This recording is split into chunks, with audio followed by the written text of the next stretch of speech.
आपण राजकारण्यांवर भरपूर बोलतो आणि खूप वाईटच बोलतो आपण. क्वचित एखादा राजकारणी चांगला बघायला मिळतो.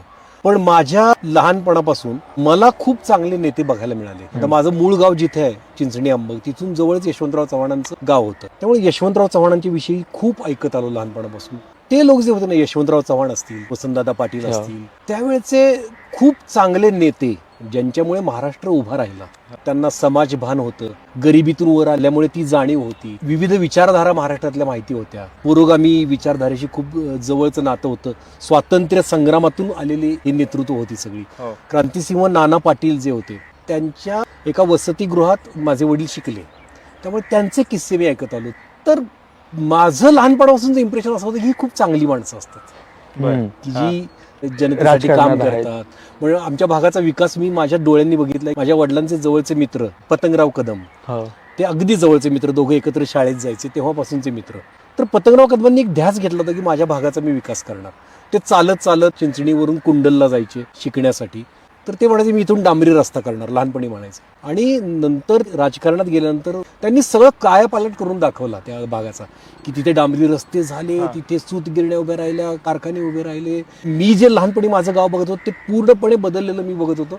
आणि मला एक कळत होतं की राजकारणात किती ताकद असते यार, माणसाचं जगणं बदलून टाकतं राजकारण, हे मला वाटायचं. हे माझं इम्प्रेशन लहानपणापासूनच होतं. नंतर राजकारण खूप वेगळं बदलत गेलं आणि आता त्याला एक गलिच्छ स्वरूप आलंय हे जाणवतं. हे राजकारणी लोकही मान्य करतील. ज्या पद्धतीनं आता जे सुरू आहे असं कधीच नव्हतं पूर्वी. म्हणजे इतकं नव्हतं. म्हणजे लोक बंडखोऱ्या करायचे, ते उजळ माथ्यानं बंडखोरी करून दुसऱ्या पक्षात जायचे, कुठे लपून बसत नव्हते जाऊन कुठल्या लॉजमध्ये.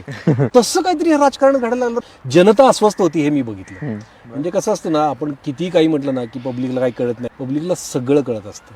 त्यांची सहनशक्ती फक्त जास्त आहे भारतातल्या पब्लिकची. पूर्वी राजकारणाशी आपला फारसा संबंध नव्हता. आपण सुखानं आपलं आयुष्य जगत होतो. आपल्यापर्यंत येत नव्हतं राजकारण. जेव्हा आम्हाला घरातनं उठून पैसे काढून रांगेत उभं राहिलं, बँकेच्या राहायला लागलं, तेव्हा वाटलं की अरे हे माझ्या घरात आलं आता. माणसं मरायला लागली उन्हात उभी राहून आणि आम्हाला वाटायला लागली नाही हे देशासाठी आपण करतोय. पण नंतर आम्हाला कळलं याचा काहीच फरक पडला नाही, उलट याच्यामुळे नुकसान झालंय आपलं. पण त्याला अँसरेबल पण नाही ती माणसं की हे आम्ही केलं त्याचे काय परिणाम झाले हे बघा, त्याचे इतके चांगले परिणाम झालेले आहेत असं येऊन पुढे कोणी सांगेच ना. त्यांच्यावर असं मत होतं त्यांचं की भ्रष्टाचार विरोध, आता हे थांबेल ते थांबेल ते थांबेल. आम्हाला कळायला लागलं की तुफानी भ्रष्टाचार वाढलेला आहे. उलट भ्रष्टाचारी लोक आणखीन पक्षात त्यांच्या यायला लागलेले आहेत. बरं हे आम्ही बोलायचं नाही, लोकशाही आहे, मला त्यांच्यावर बोलण्याचा अधिकार आहे. आता हे बोलणं भयानक वाटतंय की नाही, त्यावेळी नव्हतं वाटत. आम्ही त्यावेळी राजीव गांधींवर सणसणीत टीका केलेली, एकांकिका केलेली कॉलेजमध्ये असताना. आणि काँग्रेसचे नेते सुद्धा टाळ्या वाजवायचे प्रेक्षकांमध्ये. त्यांना माहिती होती की लोकशाही आहे, लोकांना हा अधिकार आहे बोलायचा. लोकप्रतिनिधी असं म्हणतात ना त्यांना. ते काय हुकुमशहा नाहीत आपल्यावरचा, कोण राजा नाही येतो. तर आपण त्यांना विचारणं भाग आहे की बाबा तुम्ही आमच्या समस्यांचं काय करताय.